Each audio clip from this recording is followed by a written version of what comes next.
Hi friends, welcome to రోజు పాలక్ పనీర్ దాబా స్టైల్లో ఎలా చేయాలో చూద్దాం.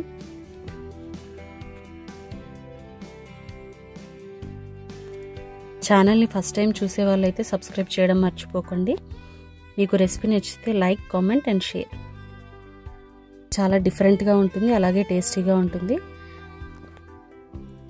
ఇక్కడ పాలకూర కట్టలు నేను 4 బంచెస్ తీసుకున్నాను.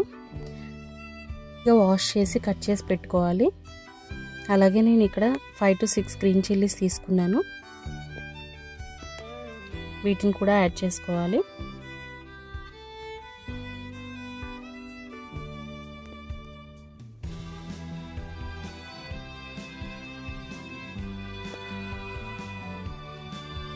ఇప్పుడు క్యాషు 5 to 6 అలా యాడ్ చేసుకోవాలి. క్యాషు యాడ్ చేయడం వల్ల టేస్ట్ చాలా బాగుంటుంది. అలాగే 1/2 టేబుల్ స్పూన్ షుగర్ యాడ్ చేస్తున్నాను. దీంట్లో నేను వాటర్ యాడ్ చేయట్లేదు. కుక్కర్ మూత పెట్టేసి 2 విజిల్స్ వచ్చే వరకు ఉంచుకోవాలి. షుగర్ వేయడం వల్ల పాలక్ అనేది కలర్ చాలా బాగా వస్తుంది. అలాగే దాంట్లో ఉండే కొద్దిగా చేదు అనేది కూడా కంప్లీట్గా పోతుంది.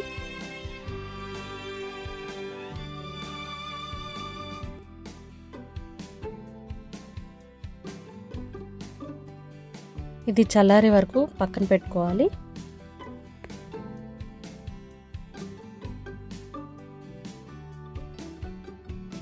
రెండు టమాటోస్ తీసుకొని ముక్కల్లాగా కట్ చేసుకోవాలి. ఇలా కట్ చేసుకొని గ్రైండ్ చేసుకోవాలి, స్మూత్ పేస్ట్ లాగా. అలాగే ఒక ఆనియన్ని తీసుకొని ఇలా సన్నగా ముక్కల్లాగా కట్ చేసుకోవాలి.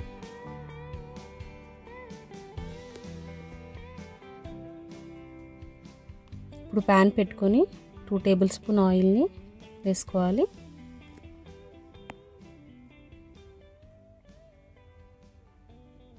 వేసుకొని బిర్యానీ ఆకు వేసి వేయించుకోవాలి.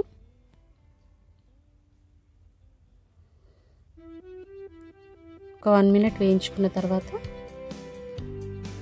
మనం సన్నగా తరిగి పెట్టుకున్న ఆనియన్ను ఆయిల్లో వేసి వేయించుకోవాలి.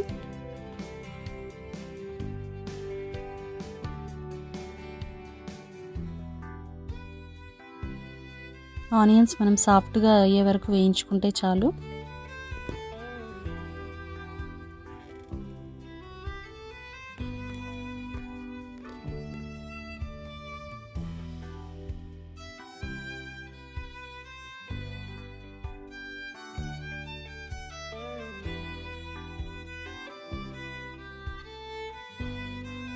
జింజర్ గార్లిక్ పేస్ట్ ఒక 1 టేబుల్ స్పూన్ వరకు యాడ్ చేసుకోవాలి. ఫ్రెష్గా చేసుకున్నదైతే టేస్ట్ చాలా బాగుంటుంది జింజర్ గార్లిక్ పేస్ట్ అనేది.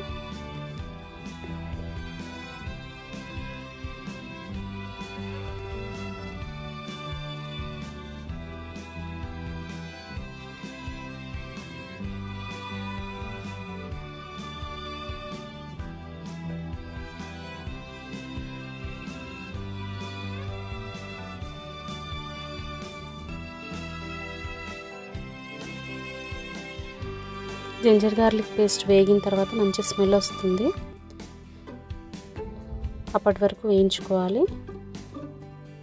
కొద్దిగా గోల్డెన్ బ్రౌన్ కలర్లోకి వచ్చాక టమాటో గుజ్జును యాడ్ చేసుకోవాలి. యాడ్ చేసుకుని అంతా ఒకసారి కలుపుకోవాలి కలిసేలాగా.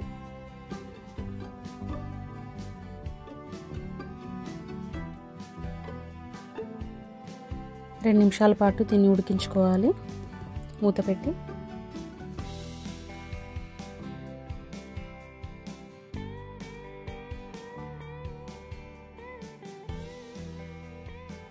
ఇప్పుడు 1/2 టేబుల్ స్పూన్ వరకు సాల్ట్ యాడ్ చేసుకోవాలి.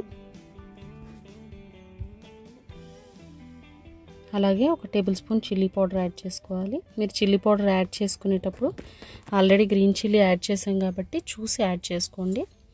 అలాగే ఒక 1 టేబుల్ స్పూన్ కొరియాండర్ పౌడర్ అన్నీ వేసి బాగా కలుపుకోవాలి. నేను ఇందులో ఎక్స్ట్రా మసాలాలు ఏవి యాడ్ చేయట్లేదు, ఇవి మాత్రమే సరిపోతాయి.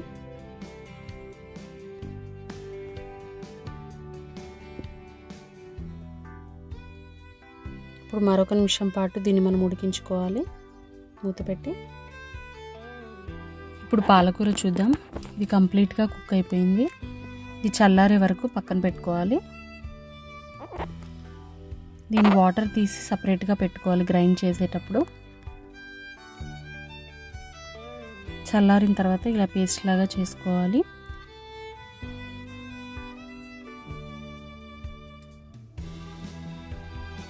ఇదంతా ఒకసారి కలుపుకొని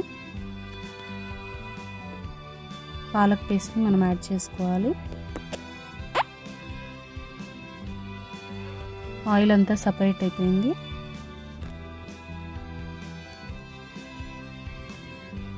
ఇప్పుడు పాలక్ పేస్ట్ యాడ్ చేసుకుందాం. ఇప్పుడు మనం సపరేట్గా తీసి పెట్టుకున్న వాటర్ జార్లో వేసేసి ఒకసారి కలుపుకొని కర్రీలో యాడ్ చేసేసుకోవచ్చు.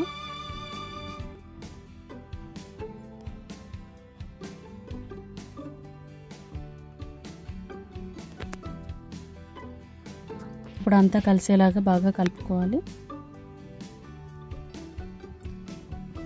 పాలక్ ఆల్రెడీ కుక్ అయిపోయింది కాబట్టి మనం ఎక్కువసేపు ఉడికించాల్సిన అవసరం లేదు. 1 నిమిషం పాటు కుక్ చేసుకోవాలి మూత పెట్టి దీన్ని.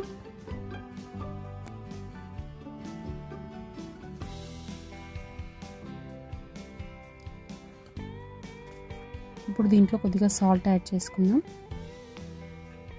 ఇందాక 1/2 టేబుల్ స్పూన్ యూజ్ చేశాను కాబట్టి ఇప్పుడు 1/2 టేబుల్ స్పూన్ వేస్తున్నాను. మీరు సాల్ట్ వేసుకునేటప్పుడు చూసుకొని వేసుకోండి. అంతా కలిపేసుకొని 1 నిమిషం పాటు మూత పెట్టి ఉడికించుకోవాలి.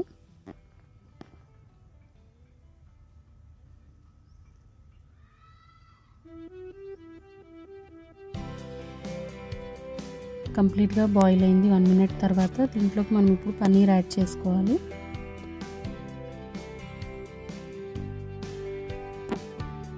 పన్నీర్ అనేది నేను ఇక్కడ 100 గ్రామ్స్ యూజ్ చేశాను.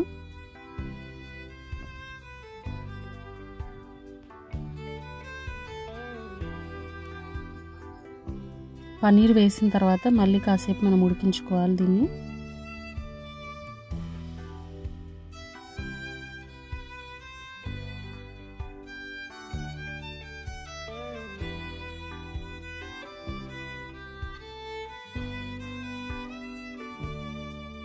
ఇప్పుడు స్టవ్ ఆఫ్ చేసేసుకోండి.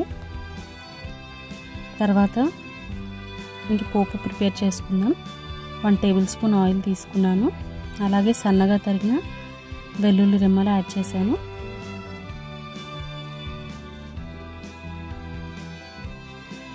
మనకి డాబా స్టైల్లో కావాలంటే ఇది కంపల్సరీగా మనం చేయాలి. దీనివల్లే మనకు ఇంట్లో చేసుకున్నా కానీ డాబా స్టైల్ టేస్ట్ అనేది వస్తుంది.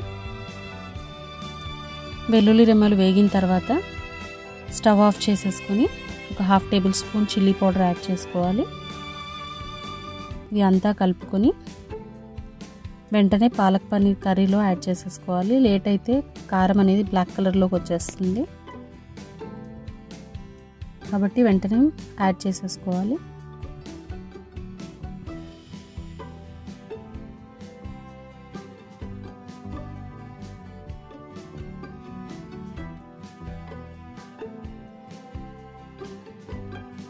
టేస్టీగా పాలక్ పన్నీర్ డాబా స్టైల్లో రెడీ అయిపోయింది. మీరు ట్రై చేయండి, తప్పకుండా నచ్చుతుంది.